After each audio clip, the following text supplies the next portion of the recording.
بسم اللہ الرحمن الرحیم الف لام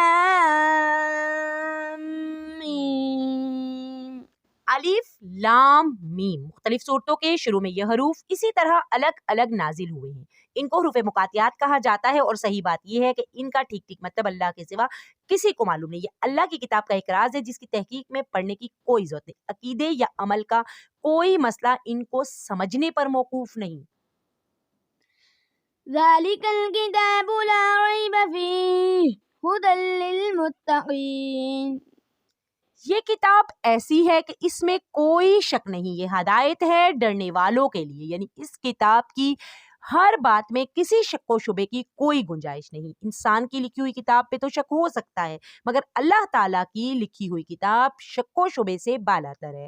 لیکن چونکہ یہ کتاب اللہ تعالیٰ کی ہے جس کا علم بھی لامحدود ہے اور 100% یقینی بھی، اسی لیے اس میں شک کی کسی قسم کی کوئی گنجائش نہیں۔ اگرچہ قرآن مجید نے صحیح راستہ ہر ایک کو دکھایا ہے، خواہ وہ مومن ہو یا کافر، اس لیے اس معنی کے لحاظ سے اس کی ہدایت سب کے لیے ہے، لیکن نتیجے کے اعتبار سے دیکھا جائے تو اس ہدایت کا فائدہ انہی کو پہنچتا ہے جو اس کی بات کو مان کر اس کے تمام احکامات اور تعلیمات پر عمل کرے۔ اسی لیے فرمایا گیا کہ ہدایت ہے پرہیزگاروں کے لیے جو بے دیکھی چیزوں پر ایمان لاتے ہیں۔ پرہیزگاری اور ڈر کا مطلب یہ ہے کہ انسان کو اچھی طرح اس بات کا دھیان ہونا چاہیے ہے کہ بے دیکھی چیزوں پر قرآن مجید نے جس طرح ترغیب دی، اس کے لیے جیسے کہ قرآن مجید نے غیب کا لفظ استعمال کیا ہے، اس پر ایمان لائے۔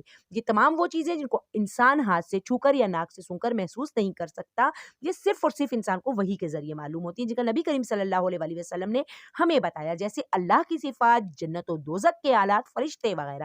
اس آیت میں بھی متقی بندوں کی تعریف کی جا رہی ہے کہ جو اللہ سے ڈرتے ہوئے غیب کی ان باتوں پر پختہ یقین رکھتے ہیں۔ پھر کوئی شخص ان پر اگر دیکھ لیتا اور ایمان لاتا تو پھر یہ تو کوئی امتحان نہ ہوتا، لیکن چونکہ دنیا میں انسان امتحان کے لیے بھیجا گیا ہے، اس لیے ان چیزوں کو انسان کی نظر سے پوشیدہ رکھ دیا گیا۔ اب بن دیکھے اگر انصاف سے غور کرے گا تو ان باتوں پر ضرور ایمان لائے گا اور امتحان میں کامیاب ہو جائے گا۔ قرآن مجید نے وہ بھی دلائل بیان فرمائے ہیں جو انشاءاللہ تعالی آگے آتے رہیں گے۔ ضرورت صرف اس بات کی ہے کہ قرآن مجید کو حق طلبی کے جذبے سے غیر جانبدار ہو کر پڑھا جائے اور یہ خیال دل میں رکھا جائے کہ یہ معاملہ ایسا نہیں کہ اس میں لاپرواہی برتی جائے، یہ انسان کی ہمیشہ کی زندگی کی بہتری اور تباہی کا معاملہ ہے۔ لہٰذا یہ ڈر دل میں ہونا چاہیے کہ کہیں میری نفسانی خواہشات قرآن کریم کے دلائل کو ٹھیک ٹھاک سمجھنے میں رکاوٹ نہ بن۔ اسی لیے مجھے اس کی دی ہوئی ہدایت کو تلاش حق کے جذبے سے پڑھنا چاہیے اور پہلے سے دل میں جمے ہوئے خیالات سے ذہن کو خالی کر کے پڑھنا چاہیے تاکہ مجھے واقعی ہدایت نصیب ہو۔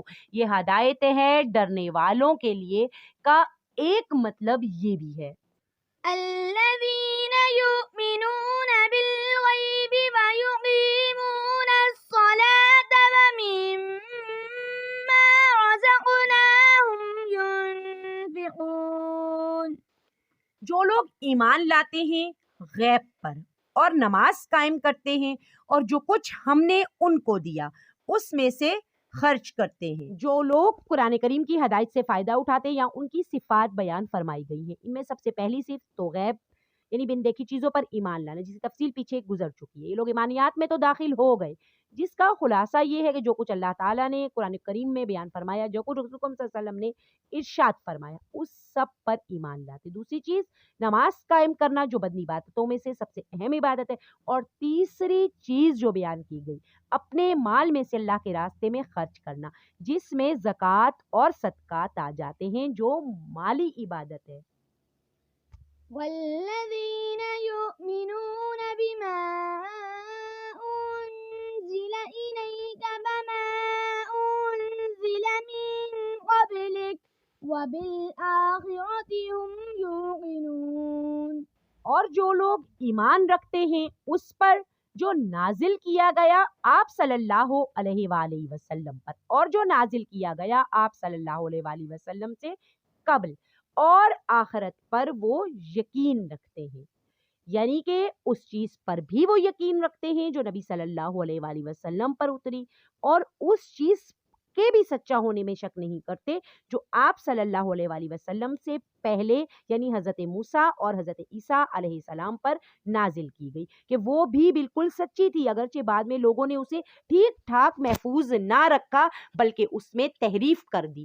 اس آیت میں اس طرف بھی اشارہ ہے کہ وحی کا سلسلہ رسول اکرم صلی اللہ علیہ وسلم پر ختم ہو گیا۔ آپ صلی اللہ علیہ وآلہ وسلم کے بعد کوئی ایسا شخص پیدا نہیں ہوگا جس پر وحی آئے یا اسے پیغمبر کہا جائے، کیونکہ یہاں اللہ تعالیٰ نے صرف نبی کریم صلی اللہ علیہ وآلہ وسلم پر نازل ہونے والی وحی اور آپ سے پہلے کے انبیاء پر نازل ہونے والی وحی کا ذکر فرمایا ہے، آپ کے بعد کے کسی وحی کا ذکر نہیں کیا۔ اگر آپ کے بعد بھی کوئی نیا پیغمبر آنے والا ہوتا یا اس کے آنے کی کوئی بھی دلیل ہوتی تو وہ ہمیں ضرور ملتی، یا اس کی وحی پر ایمان لانا ضروری ہوتا تو اس کو بھی یہاں بیان فرمایا جاتا، جیسا کہ پچھلے پیغمبروں سے یہ عہد لیا گیا تھا کہ آپ حضرات یعنی کہ تمام انبیاء کے بعد نبی کریم صلی اللہ علیہ وآلہ وسلم کی آمد ہوگی، اور یہ انہیں پہلے بتا دیا گیا تھا اور ان سے یہ عہد لیا گیا تھا کہ ان کو آپ صلی اللہ علیہ وآلہ وسلم پر بھی ایمان رکھنا ہوگا۔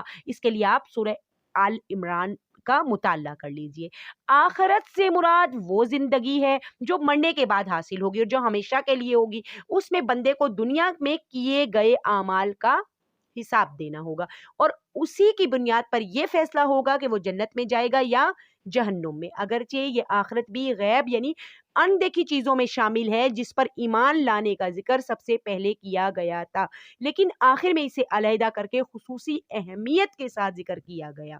شاید بلکہ یقیناً اس کی وجہ یہی ہے کہ آخرت کا عقیدہ ہی در حقیقت انسان کی سوچ اور اس کی عملی زندگی کو صحیح راستے پہ رکھتا ہے۔ جو انسان یہ یقین رکھتا ہے کہ ایک دن مجھے اللہ تعالیٰ کے سامنے ہر عمل کا جواب دینا ہے، وہ گناہ کا مرتکب ہو ہی نہیں سکتا۔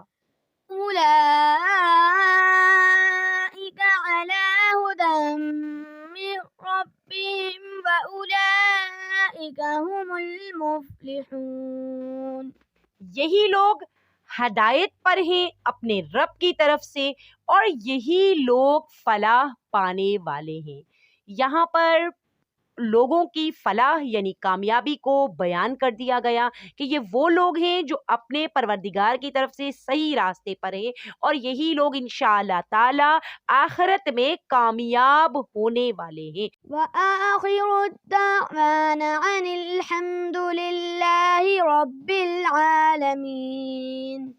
پاک کے اس سلسلے کو سب دوستوں تک پہنچانے کے لیے ویڈیو کو لائک اور شیئر ضرور کریں اور چینل کو سبسکرائب کرنا بالکل بھی مت بھولیں۔ نیکسٹ ویڈیو تک کے لیے اللہ حافظ۔